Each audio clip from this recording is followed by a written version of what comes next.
Nadreen, जो फैसला है उसकी तफसीलात अब सामने आई हैं। जो फैसला दिया गया 9 मई के हवाले से पाकिस्तान तहरीक इंसाफ के रहनुमाओं के खिलाफ, और ये लाहौर से आने वाला फैसला बहुत ही अजीबोगरीब फैसला है दहशतगर्दी की अदालत का। इसमें ऐसी अजीब अजीब चीज़ें लिखी हैं, मैं पढ़ के हैरान हो रहा था। यानी इस फैसले के अंदर जज साहब ने गूगल का भी एक हवाला जो है वो शामिल किया है कि गूगल के मुताबिक जो है वो खुफिया पुलिस क्या होती है और वो किस तरह काम करती है। हत्ता कि ये तक इसमें लिख दिया गया जी वो होती है खुफिया पुलिस जो मुखालिफिन जो हैं सियासी जमातों के या हुकूमत के जो सियासी मुखालिफिन हैं उनके खिलाफ भी कार्रवाइयाँ करती है। ये जो फैसले की ओवरऑल तहरीर है ना, इसको आप पढ़ें तो आपको आइडिया हो जाता है किसी जज का काम नहीं है, ये काम किसी और ने डाला हुआ है। यानी इस फैसले के अंदर एक जगह पे यानी बड़ा मजे का एक पैराग्राफ है, मैं आपको थोड़ा सा पढ़ के सुना देता हूँ, आप बड़ा इंजॉय करेंगे। इसके अंदर लिखा हुआ है कि they literally asked their leader Imran Khan as their red line in each and every rally and gathering. वो कह रहे जी हर रैली में और गैदरिंग के अंदर ये अपने लीडर को पाकिस्तान तहरीक इंसाफ वाले अपनी रेड लाइन करार देते हैं। ऐसा लगता है कि इमरान खान साहब की जो है वो तारीफें हो रही हैं इस फैसले के अंदर।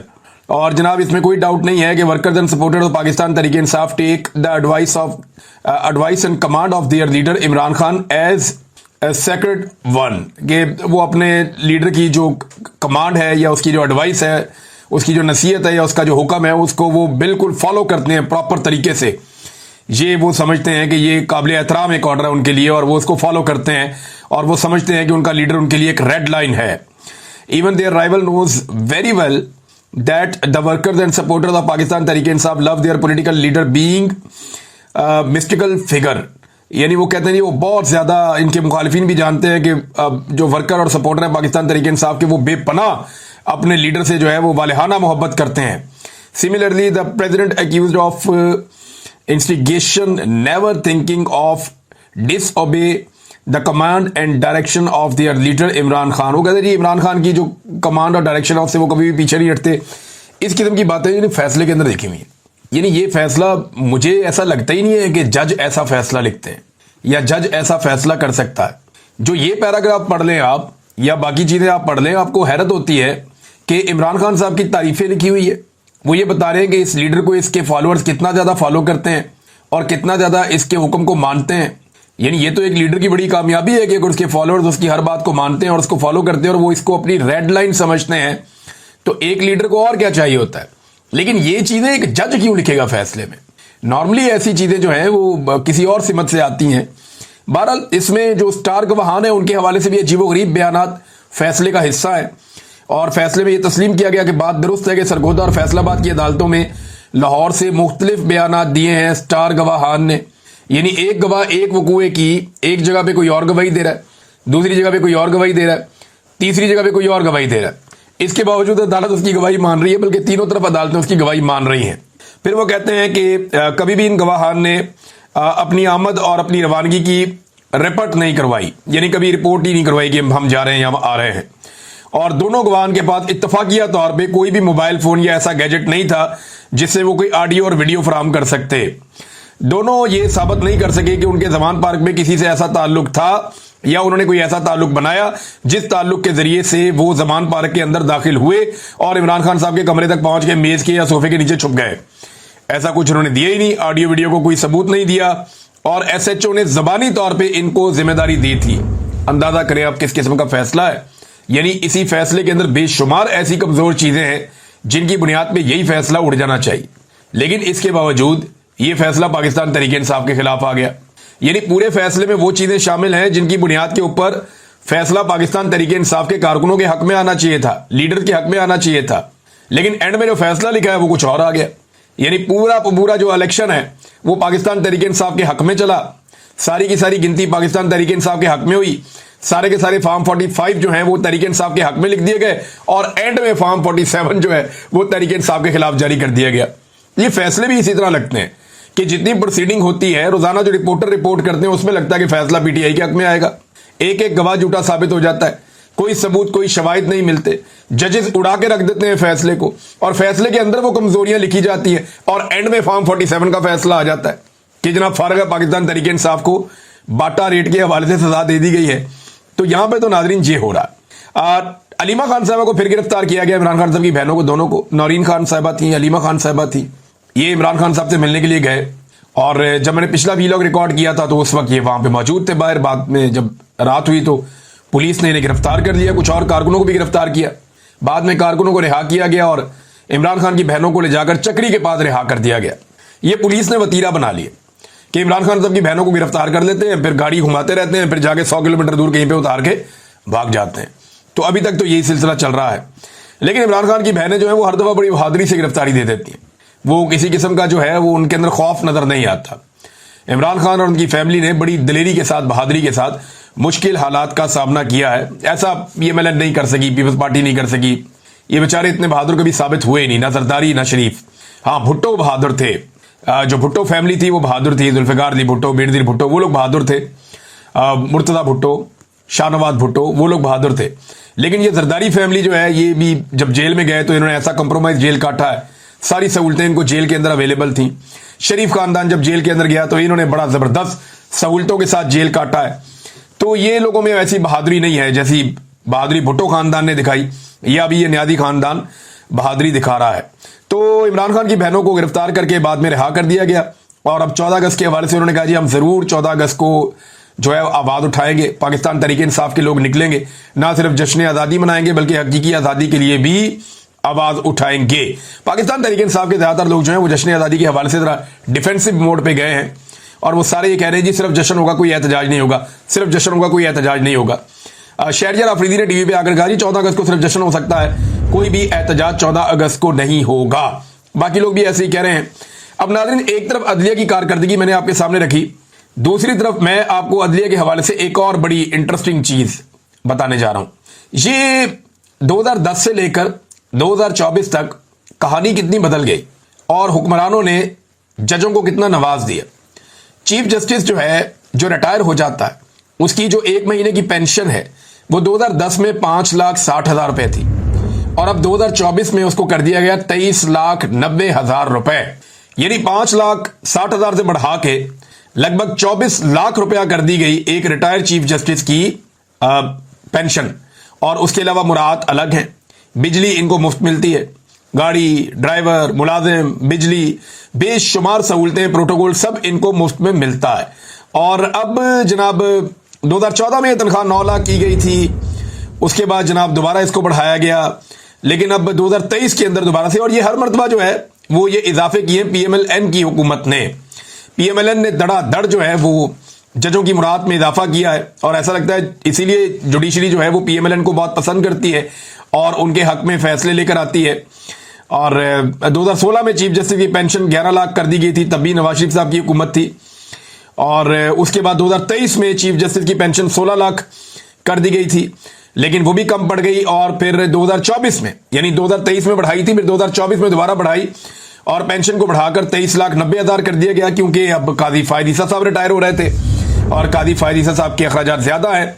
जज अगर फौत हो जाए तो उसकी बेवा को मिलने वाली पेंशन की तफसीलात भी सेनेट में पेश कर दी गई हैं और ये सेनेट के अंदर सारा रिकॉर्ड निकला है। जज की बेवा को माहाना 300 लीटर पेट्रोल भी दिया जाता है, जबकि जज की बेवा से इनकम टैक्स नहीं लिया जाएगा। जज की बेवा को 2000 यूनिट बिजली भी मुफ्त दी जाएगी, जबकि उन्हें पेंशन भी उसी तरह अदा की जाएगी। अब आप अंदाजा करें कि एक जज पाकिस्तानियों को कितने का पड़ता है, और ये रिटायर्ड जज है जिन्होंने पाकिस्तान में अवाम को इंसाफ नहीं दिया। यानी काजी फायद ईसा साहब 24 लाख रुपया तो कैश ले रहे हैं हमारे पैसों से, और उसके अलावा काजी फायद ईसा साहब की वैसे मौजें लगी हुई है। 24 लाख रुपया काजी फायद ईसा साहब कैश ले रहे हैं। 2023 में भी, 2016 में भी बढ़ाए पैसे, 23 में बढ़ाए, फिर 24 में बढ़ाए, और 24 लाख रुपया तो पैसा ले रहे हैं तनख्वाह की मद में, पेंशन में। और उसके बाद उनको मुराद अलग मिल रही हैं, बिजली अलग मिल रही है, पेट्रोल अलग मिल रहा है, मुलाजिम अलग मिल रहा है, गाड़ी ड्राइवर, तो ये मौजें लगी हुई हैं इनकी, बेशुमार मौजें हैं। और फिर ये लोग इंसाफ क्यों देंगे? ये तो उन्हीं लोगों को खुश रखेंगे ना जो इनके लिए मुराद और तनख्वाहों में और पेंशन में इजाफा करते हैं, और उन्हीं को ये खुश रखने की कोशिश भी करते हैं। नादरीन, शहबाज शरीफ साहब ने एक स्टेटमेंट दिया है और अब वो जरा कॉन्फिडेंस शहबाज शरीफ साहब का वापस आ रहा है। अब जरा वो जज्बाती तकारीर भी करना शुरू हो गए हैं। बिल्कुल ही थके हुए थे, परेशान थे बहुत ज्यादा शहबाज शरीफ साहब, और उन्हें लगता था हर चीज उनके हाथ से निकल गई है। लेकिन जैसे जैसे आर्मी चीफ के ताल्लुकात बढ़ रहे हैं अमेरिका में डोनाल्ड ट्रंप की इंतजामिया से, यहां शहबाज शरीफ का खून बढ़ता जा रहा है और उनकी सलाहियत में इजाफा हो रहा है। दूसरी बात यह है कि ये वही शहबाज शरीफ है जो अपोजिशन के पूरे दौर में बीमार रहे हैं। कभी अस्पताल में रहे हैं, कभी कमर में दर्द रही है, कभी जेल से छुट्टी ले लेते थे, कभी घर पे पड़े रहते थे, कभी अदालत में बुलाओ तो ये छुप जाते थे कि मैं बीमार हूं। अब जब से ये हुकूमत में है, एक दिन भी बीमार नहीं हुए। ना नवाज शरीफ बीमार होते हैं, ना शहबाज शरीफ बीमार होते हैं, ना जरदारी साहब बीमार होते हैं, ना कोई और। अल्लाह ताला इन सबको सेहत अता फरमाए। लेकिन एक आदमी है जो जेल में गया हुआ और वहां पे भी बीमार नहीं हो रहा, वो वहां पे भी डट के बैठा हुआ, वो इमरान खान है। उसने एक फर्क तो डाल दिया है। अब शहबाज शरीफ साहब कहते हैं जी कि 6 और 10 मई के बाद एक नया पाकिस्तान वजूद में आ चुका है, दुश्मन पानी की एक बूंद भी हमसे नहीं छीन सकता। तो शहबाज शरीफ साहब की इतला के लिए अर्ज है कि पाकिस्तान के डैमों के अंदर पानी कम है और जो पाकिस्तान के मगरबी दरिया हैं जिन पे पाकिस्तान का हक है, सिंध-तास मुआहदे के तहत भारत ने कई जगहों से उन दरियाओं का पानी रोका है और पाकिस्तान उसके बारे में शिकायत भी करता रहा है और इसकी वजह से पाकिस्तान के डैम्स के अंदर पानी कम है। एक बूंद की आप बात कर रहे हैं, वो पता नहीं कितने हजार क्यूसेक पानी पाकिस्तान का रोक लेता है भारत जब उसका दिल करता है। तो पाकिस्तान को इसके लिए कोई पक्का बंदोबस्त करना पड़ेगा। भारत ने बहुत सारे डैम बनाए हैं उन दरियाओं के ऊपर जो दरिया पाकिस्तान का हक है, जिन पे भारत एक भी डैम नहीं बना सकता था। तो भारत की इस हरकत के खिलाफ पाकिस्तान की मिलिट्री एस्टेब्लिशमेंट को हरकत में आना था और ये डैम्स बनने से रोकने थे। लेकिन ये तमाम डैम न सिर्फ भारत ने बनाए बल्कि सिंध-तास मुआहदा खत्म करने की जब उन्होंने बात की तो उसके बाद ये जो डैम्स हैं ये पानी भी रोकने के काम आते हैं। और आपने पिछले दिनों देखा, बहुत सारी खबरें इसके बारे में चली भी। अब शहबाज शरीफ साहब ने बढ़त तो मारी है, लेकिन इंडिया भी फंसा हुआ बेचारा, उसकी बहुत बेइज्जती हुई है आलमी सतह के ऊपर। तो इधर पाकिस्तान जो है वो चढ़ चढ़ के आ रहा है, तो ऐसे में शहबाज शरीफ साहब का बयान देना तो बनता है, लेकिन पानी तो फिलहाल इंडिया रोक लेता है। उसे छुड़वाना अभी पाकिस्तान की हुकूमत और एस्टेब्लिशमेंट की रिस्पॉन्सिबिलिटी है। नाजरीन, गंडापुर साहब ने एक स्टेटमेंट दिया और ये ऑपरेशन के हवाले से उनका स्टेटमेंट है। उन्होंने कहा कि हमने ना किसी को ऑपरेशन की इजाजत दी है, ना ही ऑपरेशन हो रहा है। यार गंडापुर साहब को उठा के ना कोई बाजोड़ में छोड़ा, इनको पकड़ के ना सर से इनको दिखाओ वो बम गिर रहा है, वो गोली चल रही है, वो बम गिर रहा है, ये देखो लोग नकल मकानी कर रहे हैं, ये देखें लोग अपने घर छोड़ छोड़ के जा रहे हैं, ये देखो लोगों की अमलाक को नुकसान हो रहा है। ये मिलिट्री ऑपरेशन नहीं है तो और क्या है गंडापुर साहब? ये जब तक आपके ऊपर आके बम नहीं गिरेगा तब तक आपको समझ नहीं आएगी कि ये मिलिट्री ऑपरेशन हो रहा है। यानी जबानी मैंने आपको कहा ना कि गंडापुर की पोजीशन बड़ी ऑड है। एएनपी की ये खूबी थी, जब वो कहते थे कि हम ऑपरेशन के हमायती हैं तो वो खुलकर कहते थे, और जब वो कहते हैं कि हम ऑपरेशन के मुखालिफ हैं तो वो खुलकर कहते हैं। अब 23 अगस्त को एमएल वली खान ने ऐलान किया कि ये जो ऑपरेशन हो रहा है इसके खिलाफ है। अब पहले वो इसके हमायती थे, अब खिलाफ है वो, क्योंकि अब अवाम जो है वो बिल्कुल उस तरफ चली गई है और वो ऑपरेशन में नहीं मानते। मौलाना खान ज़ेब इनकी पार्टी के शहीद भी हो गए। अब एमएल वली खान साहब आ रहे हैं इस्लामाबाद एहतजाज करने के लिए। उन्होंने कहा जी हम बड़ा एहतजाज लेकर इस्लामाबाद पहुंचेंगे। वो तो 23 अगस्त आएगी तो देखेंगे कि एमएल वली खान साहब के तिलों में कितना तेल है या इनमें कितना हौसला है और वो कितने लोगों को लेकर इस्लामाबाद पहुंचते हैं और इनको इस्लामाबाद आने भी दिया जाता है या नहीं आने दिया जाता। तो ये तो हो गया एमएल वली खान का मामला। लेकिन गंडापुर ये कैसे कह सकते हैं कि हमने ना किसी को ऑपरेशन की इजाजत दी है ना ये ऑपरेशन हो रहा है? उधर कर्फ्यू लगा हुआ है बाजोड़ में, इनका अपना मुशीर इत्तलात कह रहा है जनाब हमने कर्फ्यू लगाया हुआ है ऑपरेशन की वजह से, और खुद ही अपने मुंह से कह रहे हैं कि हमारी जंग जारी है, हम इस जंग को जीतेंगे। एक तरफ कह रहे हैं जी हमारी जंग जारी है, हम जंग जीतेंगे, दूसरी तरफ कह रहे हैं ना हमने कोई इजाजत दी है और ना कोई ऑपरेशन हो रहा है। मेरी समझ से बाहर है कि अली अमीन गंडापुर साहब कहना क्या चाहते हैं। और इन्होंने एक बात कही थी कि मैं विकेट के दोनों तरफ खेलने का माहिर हूं, और वो बात सच साबित हो रही है। बार बार एक इंटरव्यू में अली अमीन गंडापुर ने कहा था कि मैं विकेट के दोनों तरफ खेलता हूं, तो वो साबित भी हो रहा है कि वाकई ये विकेट के दोनों तरफ खेलते हैं। और एक और चीज की है वहां गवर्नमेंट ने, उसमें उन्होंने ये कहा कि बाजोड़ से नकल मकानी की है जिन खानदानों ने, फी खानदान को 50,000 रुपए दिए जाएंगे। अब ये पता नहीं कब पैसे देंगे। मेरे ख्याल में 50,000 रुपया बहुत कम है। इतना पैसा तो एक खानदान सिर्फ एक जगह से दूसरी जगह जाए ना तो उसको एक जगह से दूसरी जगह जाकर बैठने में इतना पैसा लग जाता है, फिर वहां पे रहना, वहां पे खाना पीना, अपने बच्चों को खाना पीना देना, अपने सर के ऊपर छत का बंदोबस्त करना। अगर ये लोग 1 महीने के लिए भी अपने घरों से दूर गए हैं तो 30-40 हजार रुपया तो एक घर का किराया है जहां पे पूरा खानदान जाके बैठेगा। और अगर इनको खैमों में बिठाया है तो इस मौसम के अंदर, गर्मी के अंदर, इनको कैसे खैमों के अंदर आप एडजस्ट करेंगे?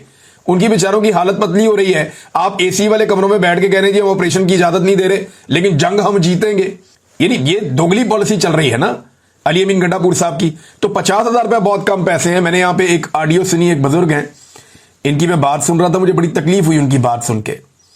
पश्तो में ये बात कर रहे हैं, इनका आप चेहरा देखे। शानदाना गुलजार साहबा ने इनको ट्वीट भी किया है। वो ये कहते हैं मेरे सूबे, मेरे मुसलमानों, मेरे पाकिस्तानियों, मेरे बेगुनाह पख्तूनों के साथ ये जो सलूक हो रहा है, नस्ल कुशी, कुछ मादनियात के के लिए हो रहा है। किधर है मेरे दहशतगर्द की लाश, यहां पर तो सिर्फ मेरे मासूम हैं। ये जो बुजुर्ग है ना, ये बाजोड़ में बाबा जो है, ये क्या कह रहे हैं, ये पश्तून बुजुर्ग हैं, रोते हुए बेचारे बात कर रहे हैं। वो ये कह रहे हैं कि मैं ब्लड प्रेशर का मरीज हूं, खाने के लिए सिर्फ एक प्लेट चावल की मुझे मिल रही है सारा दिन में। अब एक तरफ हमारा ये हाल है और दूसरी तरफ घरों पर हमला है और चोरी कर रहे हैं हमारी।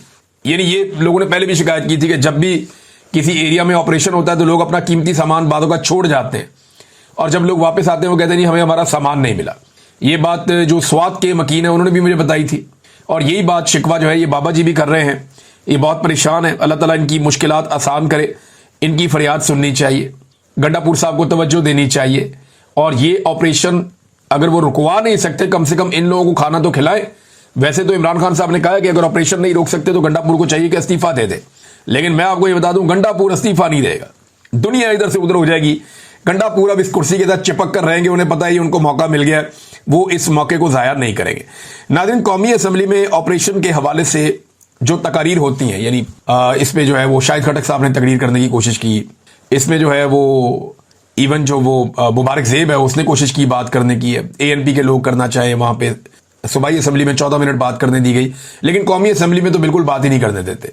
कौमी असम्बली में जो भी ऑपरेशन की बात छेड़ता है या ऑपरेशन के ऊपर बात करता है खैबर पख्तूनख्वा का नुमाइंदा, उसको कट कर दिया जाता है, उसकी बात ही नहीं सुनाई जाती, उसको बात करने का मौका ही नहीं दिया जाता। जो खदशात मुराद सईद साहब ने बताए थे मामला उसी तरफ जा रहा है और अब मुराद सईद ने बाकायदा एक बड़ा स्टेटमेंट जारी किया है जिसमें उसने तफसीलात बताई हैं कि आने वाले दिनों में उनके मुताबिक क्या होने जा रहा है। मुराद सईद कहते हैं कि बाजोड़ की बेघरी का अमल शुरू हो चुका है, अगली बारी मोहम्मद की है और आगे भी यह सिलसिला जारी रहेगा। जिस मालाकंड से हमने उन्हें पीछे हटने पर मजबूर किया था अब वहां भी उन्हें फैलाया जा रहा है और कुछ ही हफ्तों में आपको वहां भी यही सूरत देखने को मिलेगी। लोग कितनी तादाद में निकले, उनका क्या मुतालबा है, इससे सरोकार उस रियासत को होता है जो मां हो। हमारे यहाँ वो डायन है। सूबाई हुकूमत ने पहले फरीकैन के माबैन जरगों के जरिए मामला संभालने की कोशिश की, अगरचा मेरी पहले ही इनसे यही गुजारिश थी कि इनके हवाले से कोई खुशफहमी पालने से गुरेज करें और जड़गे सड़कों पर हों। मेरी तवक्को के ऐन मुताबिक फौज मुल्की मफाद को ज़ाती मफाद पर कुर्बान करने की अपनी देरीना रवायात से पहलू तही करने पर ना 2 साल कबल राजी थी और ना आज राजी हुई है। नतीजा वही है जिसका खदशा था। अगस्त 2022 में इस्लामाबाद मैरियट होटल में दहशतगर्दी पर कॉन्फ्रेंस में यह सारा प्लान बयान किया था। अगस्त 2025 और हरफ बहरफ वही सब हो रहा है। हमारे वो लोग जो अमन के लिए आवाज उठा रहे हैं उन्हें और उनके अयाल को संगीन नताइज की धमकियां दी जा रही हैं। उनके घरों पर ग्रेनेड फेंके जाते हैं, सरों पर ड्रोन उड़ाए जाते हैं, उन्हें दहशतज़दा करके उनकी आवाजें दबाई जा रही हैं। खैबर पख्तूनख्वा के इलाके बाकी मुल्क में इस वक्त अमन आशती का दौर दरा है। अगले चंद रोज में आप सड़कों पर हरी झंडियों की बहार देखेंगे और नादीदा तरक्की के शादियाने बजेंगे, मगर पर्दे के पीछे सब अच्छा नहीं है और जब तक बाकी मुल्क को इस बात का इदराक होगा तब तक आग आपकी दहलीजों तक भी पहुंच चुकी होगी। पहले भी यही वार्निंग दे चुका हूं, तब भी मैं फसादी था और फोकस तहरीक इंसाफ को कुचलना था।